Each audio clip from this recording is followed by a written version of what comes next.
Bienvenue à l'enregistrement du culte prévu pour le 8 novembre 2020. Nous commençons avec l'introïde.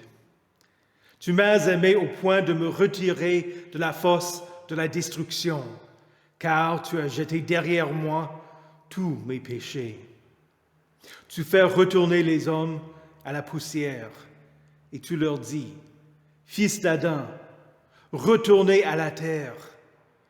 Nous sommes consumés par ta colère, et ta fureur nous épouvante. Tu mets devant toi nos fautes, et ta lumière éclaire nos secrets. Reviens, Éternel, jusqu'à quand? Aie pitié de tes serviteurs. Rassasie-nous chaque matin de ta bonté, et nous serons toute notre vie dans la joie et l'allégresse. Au nom du Père et du Fils et du Saint-Esprit. Amen. Confessons nos péchés à notre Père miséricordieux. Dieu Tout-Puissant, notre Créateur et notre Père, nous reconnaissons et nous confessons que nous avons péché contre toi en pensée, en parole et en acte. Nous venons chercher refuge en ta miséricorde. Aie pitié de nous, pauvres pécheurs, et pardonne-nous toutes nos fautes, pour l'amour de Jésus-Christ, notre Seigneur. Aide-nous, par ton Saint-Esprit, à mieux connaître ta sainte volonté, et rends-nous obéissants à ta parole. Par Jésus-Christ, ton Fils, notre Sauveur. Amen. Toutes les saintes écritures rendent Jésus le témoignage que toute personne qui croit en lui reçoit par son nom le pardon des péchés. Que Dieu vous affermisse dans la foi et que l'absolution te soit faite selon ta foi. Va en paix. Amen. Prions le Seigneur. Ô Dieu, nous t'en supplions, absous ton peuple de ses offenses, afin que, par ta grande bonté, nous soyons tous délivrés des liens de ces péchés que par suite de notre fragilité nous avons commis. Accorde-nous cette grâce au Père céleste, pour l'amour de Jésus-Christ, ton Fils, notre Seigneur, qui vit et règne avec toi et le Saint-Esprit, un seul Dieu, maintenant et pour les siècles des siècles. Amen. Écoutez les lectures de la parole de Dieu pour cet antépénultième dimanche après la Trinité, dans l'Ancien Testament, dans le livre du prophète Osée, au 11e chapitre, les versets 1 à 9. Quand Israël était jeune, je l'aimais, et j'ai appelé mon fils à sortir d'Égypte. Mais ils se sont éloignés de ceux qui les appelaient. Ils ont offert des sacrifices au Baal et fait brûler de l'encens en l'honneur des idoles. C'est moi qui ai guidé les pas d'Éphraïm, qui les pris par les bras, mais ils n'ont pas vu que je les guérissais.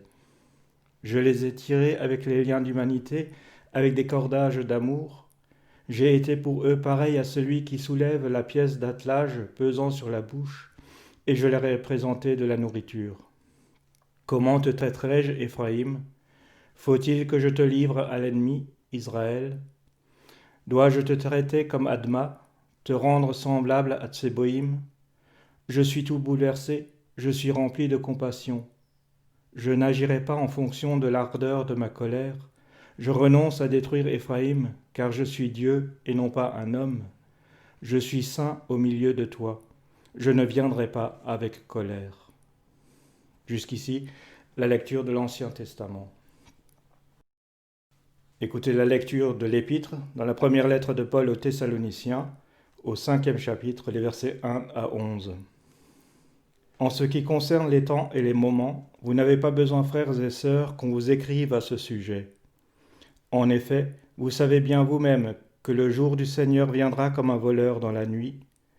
Quand les hommes diront paix et sécurité, alors une ruine soudaine fondra sur eux, comme les douleurs sur la femme enceinte. Ils n'y échapperont pas. Mais vous, frères et sœurs, vous n'êtes pas dans les ténèbres pour que ce jour vous surprenne comme un voleur. Vous êtes tous des enfants de la lumière et des enfants du jour. Nous ne sommes pas de la nuit ni des ténèbres. Ne dormons donc pas comme les autres, mais veillons et soyons sobres. En effet, ceux qui dorment, dorment la nuit, et ceux qui s'enivrent, s'enivrent la nuit. Mais nous qui sommes du jour, soyons sobres, enfilons la cuirasse de la foi et de l'amour, et ayons pour casque l'espérance du salut. En effet, Dieu ne nous a pas destinés à la colère, mais à la possession du salut par notre Seigneur Jésus-Christ, qui est mort pour nous, afin que soit que nous veillions, soit que nous dormions, nous vivions ensemble avec lui. C'est pourquoi encouragez-vous les uns les autres et édifiez-vous mutuellement, comme vous le faites déjà. Jusqu'ici, la lecture de l'Épître. Écoutez la lecture de l'Évangile dans le livre de Matthieu, au chapitre 25, les versets 14 à 30. Ce sera en effet pareil au cas d'un homme qui, partant pour un voyage, appela ses serviteurs et leur remit ses biens. Il donna 5 sacs d'argent à l'un, 2 à l'autre, et 1 au troisième, à chacun selon sa capacité, puis il partit aussitôt. Celui qui avait reçu les 5 sacs d'argent s'en alla travailler avec eux et gagna 5 autres sacs d'argent. De même, celui qui avait reçu les 2 sacs d'argent en gagna 2 autres. Celui qui n'en avait reçu qu'un alla creuser un trou dans la terre et cacha l'argent de son maître. Longtemps après, le maître de ses serviteurs revint et leur fit rendre des comptes. Celui qui avait reçu les 5 sacs d'argent s'approcha, en apporta 5 autres et dit « Seigneur, tu m'as remis 5 sacs d'argent, en voici 5 autres que j'ai gagnés. » Son maître lui dit « C'est bien, bon et fidèle serviteur. Tu as été fidèle en peu de choses, je te confierai beaucoup. Viens partager la joie de ton maître. » Celui qui avait reçu les 2 sacs d'argent s'approcha aussi et dit « Seigneur, tu m'as remis 2 sacs d'argent. En voici 2 autres que j'ai gagnés. » Son maître lui dit « C'est bien, bon et fidèle serviteur. Tu as été fidèle en peu de choses, je te confierai beaucoup. Viens partager la joie de ton maître. » Celui qui n'avait reçu qu'un sac d'argent s'approcha ensuite et dit « Seigneur, je savais que tu es un homme dur. Tu moissonnes où tu n'as pas semé, et tu récoltes où tu n'as pas planté. J'ai eu peur, et je suis allé cacher ton sac d'argent dans la terre. Le voici, prends ce qui est à toi. » Son maître lui répondit, « Serviteur mauvais et paresseux, tu savais que je moissonne où je n'ai pas semé, et que je récolte où je n'ai pas planté. Il te fallait donc remettre mon argent au banquier, et à mon retour j'aurais retiré ce qui est à moi avec un intérêt. Prenez-lui donc le sac d'argent, et donnez-le à celui qui a les 10 sacs d'argent. En effet, on donnera à celui qui a, et il sera dans l'abondance, mais à celui qui n'a pas, on enlèvera même ce qu'il a. Quant au serviteur inutile, jetez-le dans les ténèbres extérieures, c'est là qu'il y aura des pleurs et des grincements de dents. » Jusqu'ici, la lecture de l'Évangile. Heureux ceux qui écoutent la parole de Dieu et qui la gardent. Confessons notre foi. Je crois en Dieu, le Père Tout-Puissant, Créateur du ciel et de la terre. Je crois en Jésus-Christ, son Fils unique, notre Seigneur, qui a été conçu du Saint-Esprit et qui est né de la Vierge Marie. Il a souffert sous Ponce Pilate, il a été crucifié, il est mort, il a été enseveli, il est descendu aux enfers. Le 3e jour, il est ressuscité des morts, il est monté au ciel, il siège à la droite de Dieu, le Père Tout-Puissant, et il viendra de là pour juger les vivants et les morts. Je crois au Saint-Esprit, la Sainte Église universelle, la communion des saints, la rémission des péchés, la résurrection de la chair et la vie éternelle. Amen.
Prions.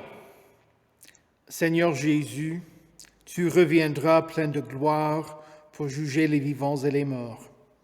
Par ta sainte parole, réveille ceux qui vivent dans les ténèbres et prépare-nous pour que le jour du Seigneur ne nous surprenne pas, mais que nous veillions, soyons sobres et entrions enfin dans ta joie, toi notre Maître. Maranatha, viens Seigneur Jésus. Amen.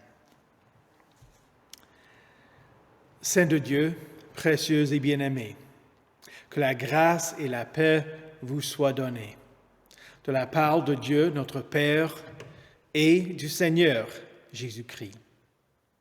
Amen. Il est évident que Paul avait beaucoup enseigné au sujet du jour du Seigneur parmi les Thessaloniciens. Nous pouvons en être certains parce que dans les quelques versets de notre texte, il fait référence à la majorité des enseignements de Jésus à l'égard des derniers temps et de son retour. Déballons donc ce beau cadeau de la parole de Dieu pour voir ce qu'il y a à l'intérieur. Paul écrit, en ce qui concerne les temps et les moments, vous n'avez pas besoin, frères et sœurs, qu'on vous écrive à ce sujet. Par cette phrase, Paul ne dit pas que les Thessaloniciens pouvaient ignorer ce sujet, car il leur en avait tant parlé qu'ils devaient déjà être prêts pour le jour du Seigneur. Paul veut qu'ils se souviennent de son enseignement pour les réconforter. Avant de monter au ciel, Jésus dit aux disciples, « Ce n'est pas à vous de connaître les temps ou les moments que le Père a fixés de sa propre autorité. Mais vous recevrez une puissance lorsque le Saint-Esprit viendra sur vous. Et vous serez mes témoins à Jérusalem, dans toute la Judée, dans la Samarie et jusqu'aux extrémités de la terre. » C'est comme si Jésus avait dit, « N'essayez pas de calculer le moment de mon retour, mais soyez fidèles avec ce que je vous confie jusqu'à ce que je revienne. Ainsi, vous n'aurez rien à craindre. » Jésus enseigne ceci dans la parabole déjà lue, où les serviteurs fidèles travaillaient pour leur maître et ont été récompensés à son retour. Nous ne devons pas inquiéter pour discerner quand Jésus reviendra, sachant que personne ne connaît le jour et l'heure, ni même le Fils, mais le Père seul les connaît. Soyons plutôt toujours prêts pour son retour. Si vous êtes prêts, ce n'est pas nécessaire de parler des temps et des moments. Paul continue. Vous savez bien vous-même que le jour du Seigneur viendra comme un voleur dans la nuit. Encore une fois, Paul fait le résumé des paroles de Jésus. Jésus dit, « Restez donc vigilants, puisque vous ignorez à quel moment votre Seigneur viendra. Vous le savez bien. Si le maître de la maison savait à quelle heure de la nuit le voleur doit venir, il resterait éveillé et ne laisserait pas percer les murs de sa maison. C'est pourquoi vous aussi, tenez-vous prêts, car le Fils de l'homme viendra à l'heure où vous n'y penserez pas. » C'est là que réside le problème pour celui qui sait quand Christ va revenir. Nous avons tendance à ne pas nous préoccuper des choses comme nous le devrions, Qui n'a pas révisé pour un examen à la dernière minute? Ou s'est brossé les dents avec assiduité la semaine avant de se rendre chez le dentiste? Si nous étions certains que Jésus ne reviendra pas dans les 20 prochaines années, la tâche d'annoncer la parole deviendrait moins urgente et certains pourraient dire « J'ai d'autres choses à faire aujourd'hui. J'y penserai plus tard. » Certaines églises prétendent qu'il faut qu'un nouveau temple soit construit à Jérusalem ou que Jésus enlève l'Église de la terre avant une période de tribulation, suivie par le dernier jugement, 7 ans plus tard.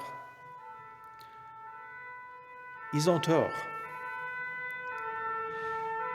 Si l'on croit cela, on n'est pas obligé d'être prêt pour le retour de Christ. La question est donc la suivante. Jésus peut-il revenir aujourd'hui ou pas? Si oui, il faut rester vigilant, croyant que son retour est imminent. Alors, oui. Nous vivons les derniers jours et nous les vivons depuis la mort de Jésus. Jésus dit, « Cette génération ne passera pas avant que tout cela n'arrive. » Jésus lui-même indique que nous vivions les derniers temps. C'est ainsi que les premiers chrétiens à Jérusalem ont reconnu les signes quand il a dit « Tout cela sera le commencement des douleurs. » Lorsque vous verrez l'abominable dévastation dont a parlé le prophète Daniel, établie dans le lieu saint, que celui qui lit fasse attention, alors que ceux qui seront en Judée s'enfuient dans les montagnes. C'est ainsi que les chrétiens à Jérusalem s'enfuirent et ont été sauvés des Romains en l'an 70. Les Thessaloniciens, eux aussi, croyaient qu'ils vivaient les derniers temps et attendaient le jour du Seigneur. Là, certains paroissiens craignaient qu'ils aient manqué le retour de Christ. Mais Christ n'est pas encore revenu. Jésus dit que ces événements n'étaient que le commencement des douleurs. Et donc Paul réitéra que le Christ viendra quand personne ne s'y attendra. Quand les hommes diront « paix et sécurité », alors une ruine soudaine fondra sur eux, comme les douleurs sur la femme enceinte. Et ils n'y échapperont pas. Si la première génération de chrétiens, après la résurrection, vivait déjà les derniers temps, à plus forte raison, nous aussi, nous nous attendons au jour du Seigneur et qu'il n'y a aucune raison que le Père le retarde. Les non-croyants ne s'attendent pas au jour du Seigneur. La personne qui n'est pas prête n'échappera pas au jugement de Dieu. Pierre dit même qu'il se moque de la promesse de son retour. Dans la parabole de l'Évangile, le serviteur infidèle a caché l'argent du maître pour ne pas être associé à lui. Il espérait que le maître ne rentrera pas et qu'il pourra garder le sac d'argent pour lui. Pour son infidélité, il a été jeté dans les ténèbres extérieures où il y aura des pleurs et des grincements de dents.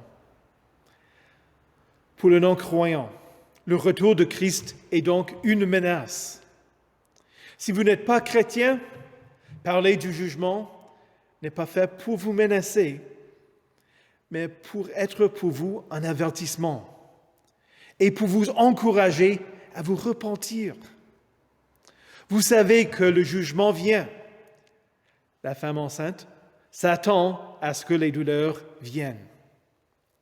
L'homme qui sait qu'un voleur va venir se défendra. Les serviteurs fidèles travaillent parce qu'ils croyaient que leur maître allait revenir. Et vous? Serez-vous indifférent? Allez-vous endurcir votre cœur et rester dans les ténèbres? Tiendrez-vous compte de l'avertissement? Je vous dis que le jugement vient, non pas pour vous menacer, mais pour vous conduire à Jésus. Celui qui croit en lui n'est pas jugé, mais celui qui ne croit pas est déjà jugé, parce qu'il n'a pas cru au nom du Fils unique de Dieu. Jésus est venu pour vous sauver des ténèbres extérieures de l'enfer. Dieu ne vous a pas destiné à la colère, mais à la possession du salut par notre Seigneur Jésus-Christ.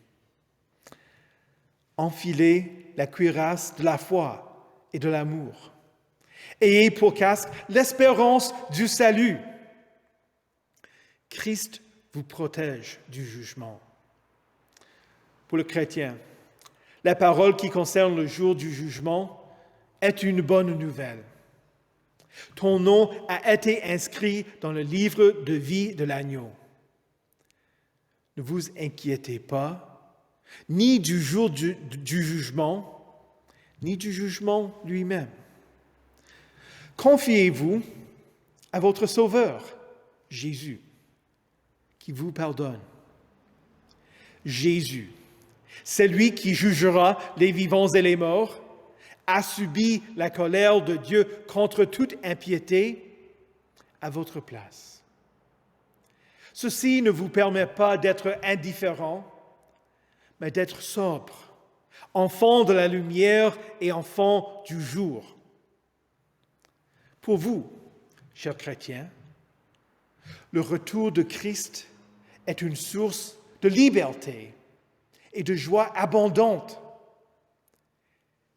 Dès ce jour, dans son royaume, qui n'aura pas de fin, il n'y aura plus de péché, plus de mort, plus de deuil, plus de larmes, plus de cris, plus de douleur, plus de malédiction. C'est le vrai moment où il y aura paix et sécurité. Christ demeurera avec les siens. Et ces derniers marcheront dans sa lumière. Il viendra vers vous pour dire, « C'est bien, bon et fidèle serviteur. Viens, partagez la joie de ton maître. » Encouragez-vous les uns les autres avec cette assurance. Jésus reviendra plein de gloire pour juger les vivants et les morts. Et son règne. Tu vivras dans son règne. Et son règne n'aura pas de fin. Maranatha, viens Seigneur Jésus. Amen.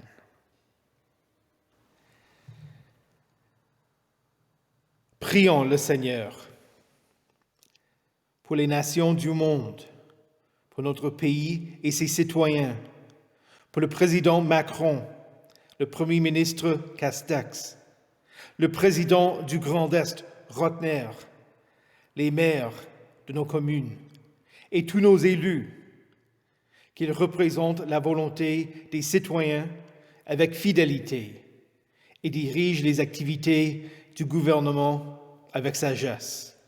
Prions le Seigneur. Seigneur, aie pitié. Pour ceux qui servent afin de nous protéger, pour les militaires, les gendarmes, les sapeurs-pompiers, les membres de la police nationale et les membres de la police municipale, qu'ils protègent la citoyenneté avec justice. Prions le Seigneur. Seigneur, aie pitié. Pour ceux qui travaillent dans le domaine de la santé, qu'ils interviennent pour soulager ceux qui souffrent et protéger la vie des plus vulnérables. Et pour les personnes qui espèrent la guérison. Pour le personnel des maisons de retraite, en particulier la nôtre à la Petite-Pierre. Prions le Seigneur. Seigneur, aie pitié. Pour ceux qui enseignent et pour ceux qui apprennent pendant ces temps difficiles, où c'est un défi de planifier des leçons et de les enseigner avec les contraintes de distanciation en classe ou de les enseigner à distance. Prions le Seigneur. Seigneur, aie pitié. Pour notre synode, les membres de son conseil général et son président, le pasteur Jotzi. Pour son assemblée générale synodale dimanche prochain. Pour les pasteurs et les représentants des paroisses. Et pour les personnes qui se présentent comme candidats pour rendre service à l'Église. Pour un bon déroulement des aspects techniques de la réunion et la direction du Saint-Esprit. Prions le Seigneur. Seigneur, aie pitié. Pour ceux qui vivent loin d'une paroisse fidèle, pour les membres de nos paroisses qui souffrent de ne pas avoir le droit de se rassembler, pour ceux qui sont isolés, pour ceux qui ont une conscience troublée, et pour ceux qui sont inquiets et s'agitent pour beaucoup de choses. Que le Seigneur leur vienne en aide et leur offre sa paix pour calmer leur esprit. Prions le Seigneur. Seigneur, aie pitié. Pour les artisans qui créent et ceux qui vendent leurs articles, notamment sur les marchés de Noël, ainsi que pour les propriétaires des petites entreprises qui n'ont pas le droit d'ouvrir, et pour leurs employés. Prions le Seigneur. Seigneur, aie pitié. Veille sur tous ceux pour qui nous prions et aussi sur tous les autres qui ont besoin de ton aide et ton intervention, selon ta miséricorde, par ton Fils Jésus-Christ, notre Seigneur, qui nous a enseigné à prier. Notre Père, qui es aux cieux, que ton nom soit sanctifié, que ton règne vienne, que ta volonté soit faite sur la terre comme au ciel. Donne-nous aujourd'hui notre pain de ce jour. Pardonne-nous nos offenses, comme nous pardonnons aussi à ceux qui nous ont offensés. Et ne nous laisse pas entrer en tentation, mais délivre-nous du mal. Car c'est à toi qu'appartiennent le règne, la puissance et la gloire, au siècle des siècles. Amen. Recevez la bénédiction de Dieu. Que le Seigneur vous bénisse et vous garde. Que le Seigneur fasse luire sa face sur vous et qu'il vous accorde sa grâce. Que le Seigneur tourne son visage vers vous et vous donne sa paix. Amen.